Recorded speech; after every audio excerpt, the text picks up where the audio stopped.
often that potential goes unseen and underused. When people recognize their own giftedness and learn to manage their emotions, they naturally build greater trust, respect, and healthier relationships. Jana's work equips leaders to create cultures where people feel seen, valued, and empowered, and not just to perform, but to truly thrive. Because a leader's greatest asset isn't strategy, it's their people. She also facilitates 2 mastermind cohort groups, one for leaders and emerging leaders who want to become a leader people love to work for and with, and one for Christ-centered business owners seeking support, accountability, and deeper growth together. I'm very honored to introduce you today to Jana Cardona. Jana, come on down. Thank you, Deb. And sorry for my voice. I never have allergies, but I guess I do. And it's like caught my throat and everything else. So I brought my water just in case, or my tea. Anyway, it's great to be here. And one of the subjects, and sorry for the book, it's my copy, and so I mark in it, read from it, and do all that stuff when I'm working with somebody. And I've spent many, many years working with people. And I see as I get into like other things that I'm doing, how sometimes we treat others harshly, and we don't mean to. Sometimes we just do it. And so one of the things I was going to show you today is something that I've fallen in love with. It was a class I took that it just meant a lot to me. How many of you have ever hurt somebody's feelings or said something and then you go, man, I wish I hadn't said that? Yeah, everybody, right? So what you're gonna see today applies to business, but it applies to your families, it applies to any team you work on, it applies to anything that you do, because it's such a foundational tool to really get along with each other. So since this is above my head, I'm gonna walk over here, if you don't mind, do you? Because I don't memorize my slides, but go ahead and put the second one. If I had a clicker, I'd be like, oh, sorry. Walked right away from the camera. How many of you have ever had a look like one of these things up here? Right? Yes, somewhere along the line you identify. Somebody does something and you go, what the heck? And then you spout out something. And sometimes it's very harsh. Like, how could you be so stupid? Or, what were you thinking? All those things. And all of a sudden, how do you feel when you hear that from somebody? It's like, ouch, it doesn't feel good because it's hurtful. So we'll go to the next one. What if I could show you a map? And it literally is kind of a map where you can stop the knee-jerk reactions, where you can learn how to quiet your mouth and put your brain in gear. And really think through to where you actually have questions you can ask and practices that you can do. And then it keeps you from damaging those relationships. And I'm all about relationships. As a strengths coach, I know God wired me to be a relational person. I love people. I like helping people. And that's why I wrote that book, because I saw too many people being hurt by bosses. And 70% of the workforce leaves because of their boss. 70%, that's big. So I want to use that book to help leaders learn how to be nice to people instead of, just blurt out whatever. All right, next one. This is the map. So I want you to look at it. Come on in your way. Okay. Look at it and tell me some of the things you see about the nuances of that map. That you have choices. Choices, yes. What else? Too many choices? Is that what you said? Correct. Course correct. You can course correct. What else? There's labels for roads that are labeled. Okay. Yeah. Learner, judger, right? The impact of your actions. Yeah, isn't it? When it's healthy to ask the question. Look how many questions the learner has versus the judger. Do you notice something about the judger? Are we always judging people, or are we judging ourselves too? We're really hard on ourselves. I'm so stupid, I am not talented, I'm this, I'm that, I'm usually not, right? And if we keep on going, we always end up with mud on our face, in a pit somewhere, right? Now, one of the things about that, because I do emotional intelligence, when you have something happen to you, the brain's wired that the emotion hits you first, right? And you can get that knee-jerk reaction, you can just blurt it out. If you don't learn how to stop it and push it forward to the prefrontal cortex, where then you think about it rationally. So this is part of the way you can learn to think about it, to really be able to go, okay, what do I know? So on this path, you first have to figure out, what do I know, really? Or what am I assuming, right? And we assume a lot of things. There's a lot on here, but one of the things you notice, the learner goes uphill, which is hard. It's really hard to control yourself. It's really hard to be able to come out with the right response when you're in an emotional state. But you have to learn how to do that. And in workshops and things like that, I have whole sections of questions. We practice and we do things together, but I didn't have time. I just wanted to show you this today so that it would be helpful for you. But as you're going up, you're always asking yourself, number one, am I in a judger mode first? That's the first thing we have to know. And if we are, what am I going to do about that? But if I'm starting to go down that judger path, and guess what? We will all do that because we're human. And that's just who we are, right? We are a human being who is going to make those judgments and gut reactions and that kind of thing. But if we keep going, we harm ourselves and we harm people. But if we go up, it's much harder, but we can do it. But like you said, there's a switching line. You can catch yourself and move forward. So we're gonna go, if you'll show me there, next slide. Okay, this is how a judger versus a learner. Read that and tell me which you prefer.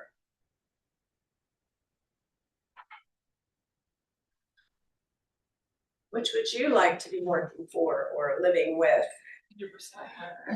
Yeah, the learner, right? And you would like to be the same, right, as that. Okay, next slide. And this is kind of what happens. The judger's always more of that win-lose. There's always somebody to blame when you're judging, somebody's fault. It's very destructive and it has a lot of conflict. But on the learner side, it's all about discerning and accepting, listening. And that's a lot of what I wrote in the book of different chapters, because it's all about, and what my dream is to take leaders through chapter by chapter to help them in a group so we can talk about it, to see how you can actually implement this into whatever you're doing, to really be able to help people feel better and want to work with you. But it's just uplifting and building rather than tearing down. Okay, next slide. All right, so the judger always blame, defensiveness. What's wrong with them or me? And whose fault is this? Those are like major things. They say a lot of other things, but I put two nice clean ones on that sheet. And then close thinking, disconnected. They're just not. They're not together. On the learner side, though, curiosity is the biggest word you want to think about. I'm like curious about what's going on. Curious meaning I'm curious if I'm assuming. Because how many times you drive down the road and you see somebody who had an accident, or you see somebody who did something, and you automatically, I bet they did. Has anybody ever said that? I bet they did that, or I bet this happened, right? We don't know. We don't, but we think we do. And then what's possible? What can I learn? Always, what can I learn? How can I be curious? And, well, how can I solve this issue? It is always basically about moving forward and having empathy, and that's a big deal. Because empathy is going away today. We're hard on each other. We're very hard on each other, and we don't need to be. We just need to be more compassionate, but we need to learn how to do that. Okay, next slide. So let's practice a little bit. So why can't they ever get this right? What is that? Judger. Yes. What's wrong with me? What?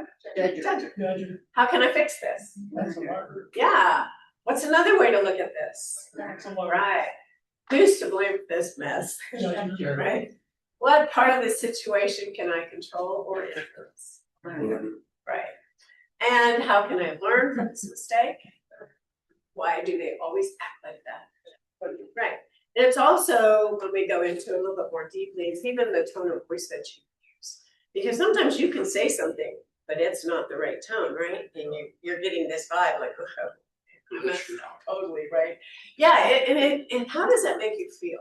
Do you want to grow under somebody like that who's always doing that to you? Inadequate. No, yeah, you feel really inadequate. Most people are quiet. There's a lot of quiet quitting going on. Gallup just came out with a whole bunch of stats. They did a whole worldwide thing, and I'm not good at remembering stats because that's lower on my strengths list. But I know them and I can read them and know the difference between how when people feel like their opinions don't count and when they aren't heard and when they're not even considered an idea. Because somebody says, no, we've always done it that way, let's just do it this way. That's hard. And people need to be able to, what if you had just a little bitty difference in an idea that could have changed everything? But nobody's willing to listen. Okay, next one.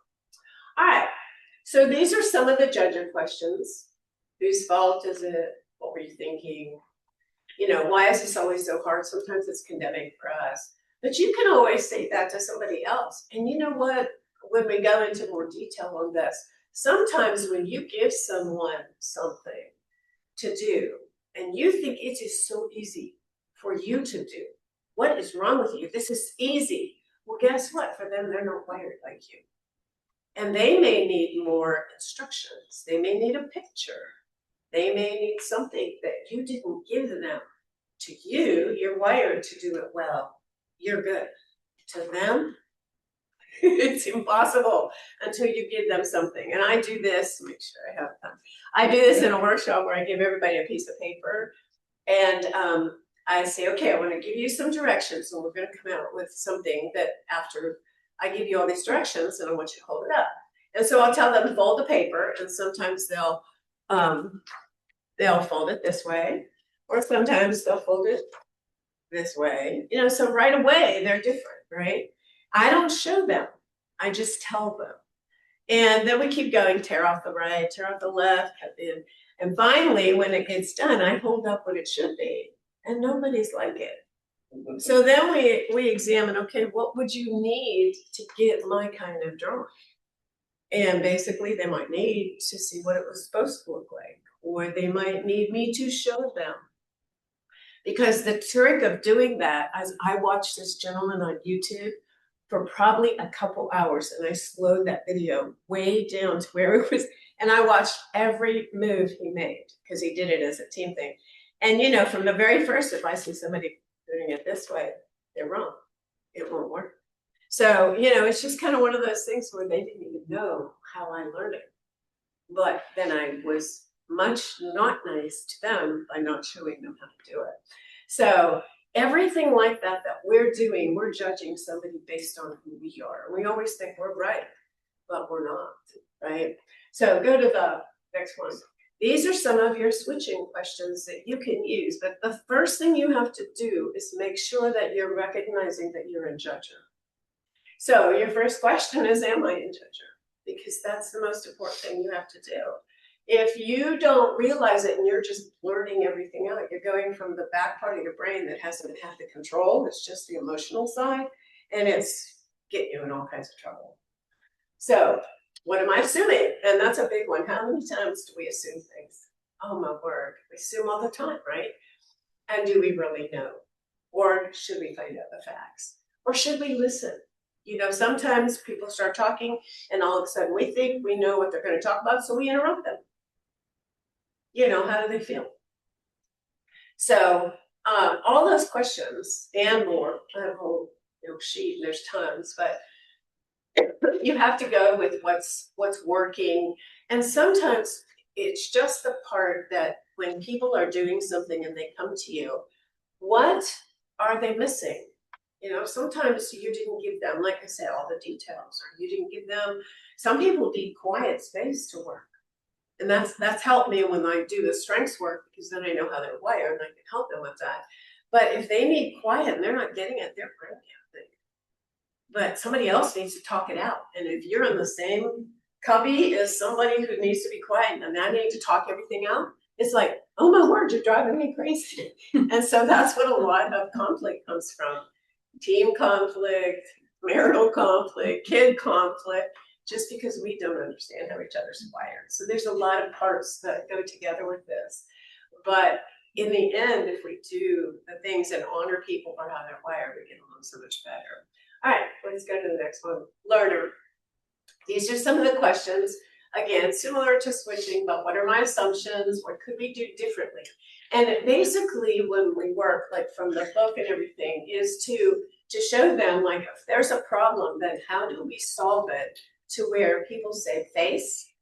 There's nobody that feels like you just smashed them and they're stupid as heck and they want to leave. They feel honored. Even if they messed up, they feel like you gave them the ability to fix it, right? And to be able to have some dignity when they're done and work it out. And today's people want to be developed. And if you're just smashing them down all the time, they're not being developed, so they'll leave you because you're not taking the time to listen. And even if I mess up, you still are okay with me and you're helping me grow. That's where I really want to work. Just how can I better understand? What am I learning? All these things about listening to them, honoring them, how can we work together to solve this problem over here? And instead of constantly looking at the problem, look for the solution. Okay, next one. These are developmental questions that I don't have time to get into much, and there's a whole list of these. And what I do, like say when I'm working with somebody on, or a team on this, where somebody's messing up, and then you start working with them on how to change it. But basically, that first trigger, it's a mistake, and it's your first impression, and you're just really nailing them and criticism and whatever. And it often stems from your own frustrations. Something triggered you, and you're mad about it. And so you have to reframe and help them learn, and you learn, and the process takes the other side. So here's some questions. Walk me through what happens from your perspective. If they come to you and this is a giant mess, and you're like ready to say, this is the stupidest thing I've ever seen, you can go, so what help me go through your thinking process of what you actually, it saves my dignity, right? I'm just like, well, I thought it was going to work, but it didn't, right? So those are some of the questions that you can ask that are more developmental. And it gives them a chance to think through. Even if they messed up, they get a chance to think. And you're working with them through it. And they leave your office or your whatever and feel like they have a dignity, right? Instead of going, oh, my word. And I've been in those situations where somebody didn't listen. And all of a sudden it's like, okay, go for it. All right, so we move past that because we're not going to do a breakout. You have to know what triggers you. Otherwise, you'll blurt. So, figure out what triggers you. There's a lot. Sometimes it's just your own personal makeup. It's your own whatever. But that is huge because then it helps you move forward, right? Okay, next slide. You can't be perfect. Guess what? You're a human being, right? But you can reroute, just like the GPS goes rerouting, right? You're not powerless. You can switch your path at any time. Go ahead. So you have to pause. Remember, you're pushing that forward from your emotions. You ask the switching questions and the learner questions. And you really just, if you have the bottom line of respecting and developing other people, you'll do fine. If you care, so ask yourself, what am I missing? What story am I telling? And always be asking yourself, and this is one point from the book. Go ahead. What's it like to be on the other side of me? Big time. And you might not like you on the other side of you, right? So it's not the differences that divide us, it's our judgments that choke that too. Next one. So instead of judger, be a learner, and my last slide, be curious. Oh. So you just need to be like a little child, right? Be curious about it. Okay. And if you want to ask more questions or something, that's a code for 20 minutes of my time, just to kind of help you with understanding it and my information. So thank you.